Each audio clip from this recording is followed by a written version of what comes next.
Hey y'all, welcome back to my channel.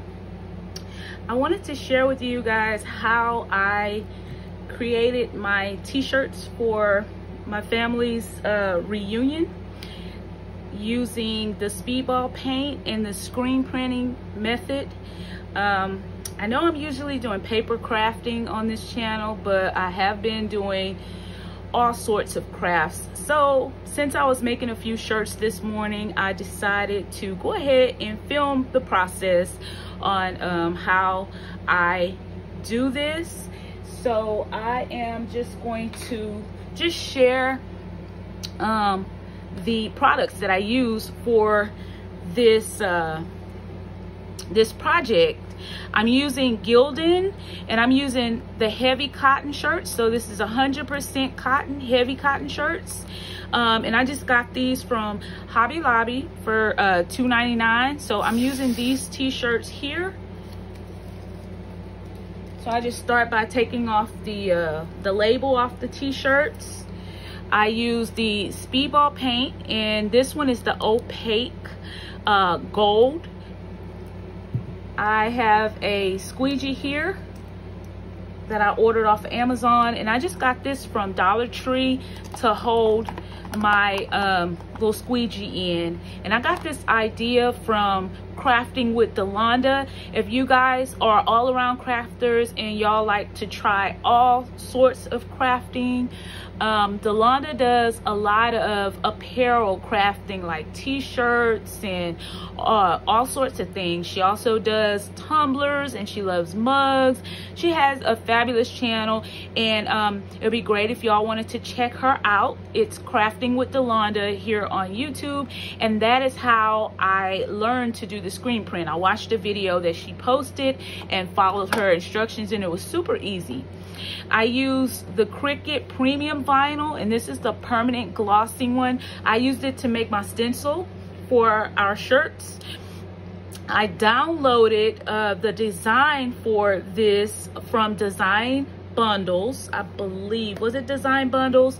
It was either Design Bundles or Etsy, which you can find it on both sites. This is just a screen that I got from off of Amazon. I used just the kind of painter's tape to tape around my image, just to keep only what I need on the t-shirt visible, so that no other paint will seep through on the shirt. I only need this design. So I'm just using a plastic knife to scoop the product out, and I just wanted to share this process with you guys. I'm gonna be making about 4 shirts this morning, but I'll do one on camera. The first thing I like to do is just lay my shirt out,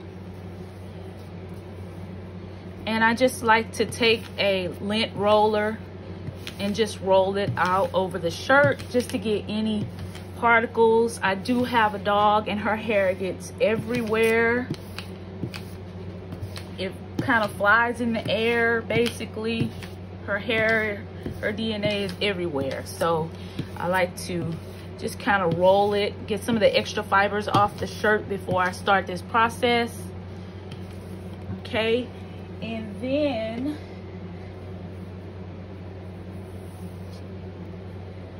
I am going to take just a piece of a 12 by 12 piece of scrapbook paper and slide on the inside of my shirt.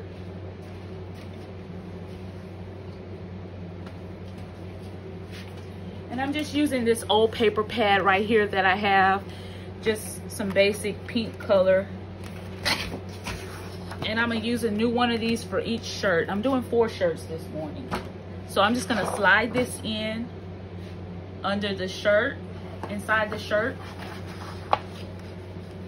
Basically, it helps to protect, and it also helps to lift the shirt when I'm getting ready to put the shirt on my heat press. So hopefully this is not a super long video. I just wanted to share this since I did post that short, if anybody wanted to try this method. So I always start my t-shirt designs down like 3 finger lengths down for adult shirts. So right about here. And just try to position this in the center of my shirt. I don't have a large space to work with, but I try to center it as much as I possibly can and make sure the design is as straight as possible. And I think so it'll start about right here, which is fine.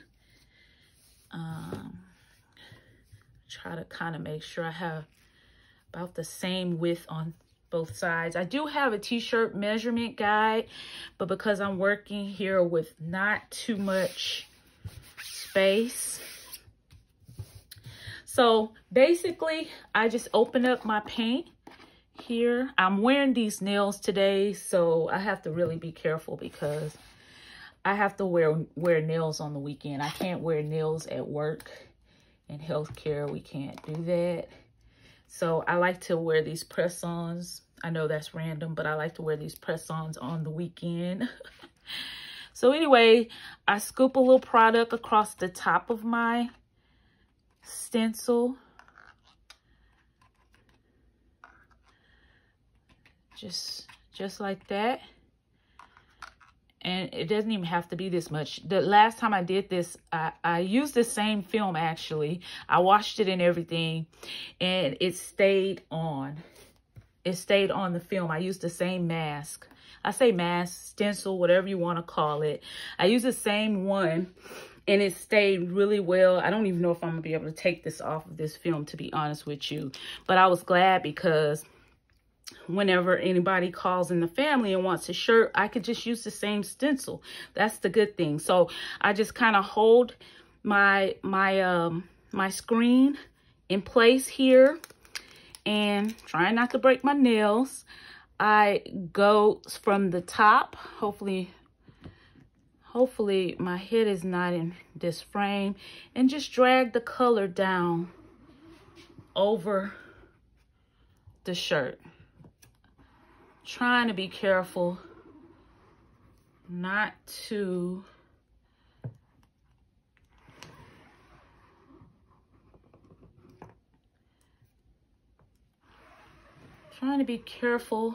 get paint where it shouldn't be, but also needing to make sure I get paint all over the image. And I also take it and swipe it down the side like this. As long as you're kind of controlled with your movements with this process, you can get away with it not getting too sloppy, because this is a thicker paint. And now I'm going to take this and go from the bottom where that print is at the bottom and drag that up as well.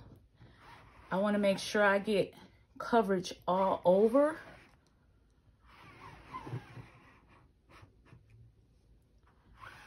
I just love this process, because if I were to use vinyl for this process, I would have to cut each individual shirt, and I would have to weed everything out, and that would just be a mess. And whatever's left over on the squeegee, I just scrape it back in the jar. I'm trying to do this without breaking my nail. And hopefully none of the paint is getting under the stencil. The stencil is on here pretty good. I am going to put just a little bit more. This is how I scrape the excess paint back into there, as you can see.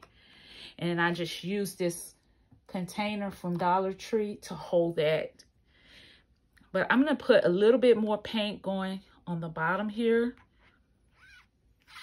across the bottom, just to make sure the bottom part of the image is getting a good coverage. And sorry if any of this is cut off. Like I said, I'm working on a very small surface today. I don't really have my full setup like I used to have. I haven't crafted in a long time, but things have changed. My craft space is not really set up like it was anymore. Things have been moved and all of that, but I can still show you guys this process. I don't really have to have a large space, so I am just going to do that. So your paint can last a while. You don't have to waste anything. So pulling this up, you just have to be really controlled when you pull this up. I'm praying that I got good coverage on all of my letters. I'm really praying so, but we're about to see. Because once I lift this up, there's no more going back. So here we go. I'm going to lift it from the side. The shirt sometimes tends to lift when you're pulling up. And that is what you will get. Okay. So I'm going to turn my heat press on. And I'm going to set this on the heat press to dry a little bit before I press it. So I'm going to turn my heat press on. I know I'm off camera, but I'm standing off to the side, turning my heat press on. And I'm going to let that warm up. I freaking forgot. I forgot to,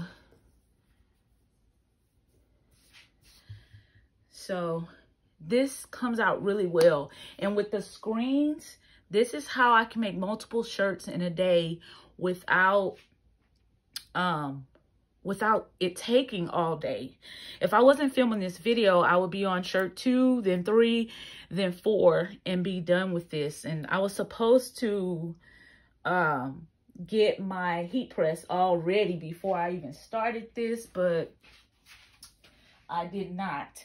So the settings that I'm going with are the same settings Delonda used in her video, and that is to set my machine to 375 Fahrenheit and press it for 15 seconds.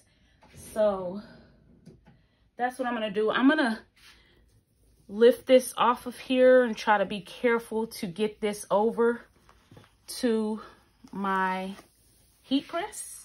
And I know you guys cannot see this process, but I'm just praying that I can get this on there without messing up my paint.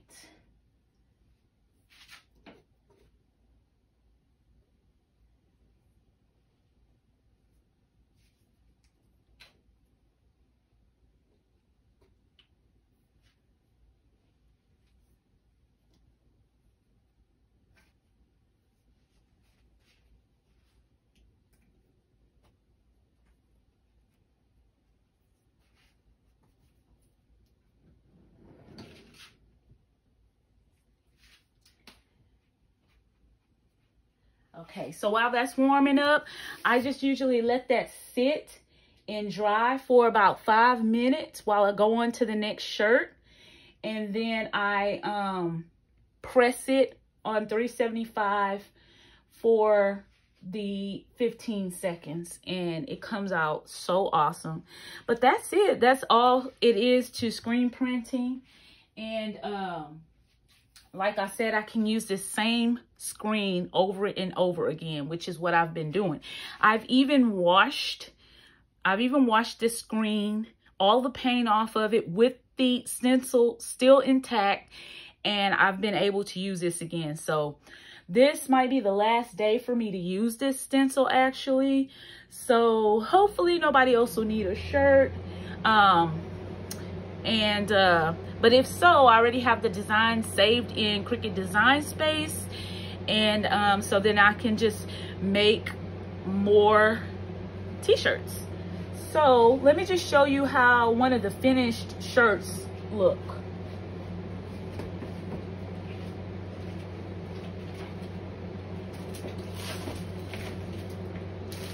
All right, so this one is already in a bag. It's for one of my kids. So, and mind you, my kids are grown. So.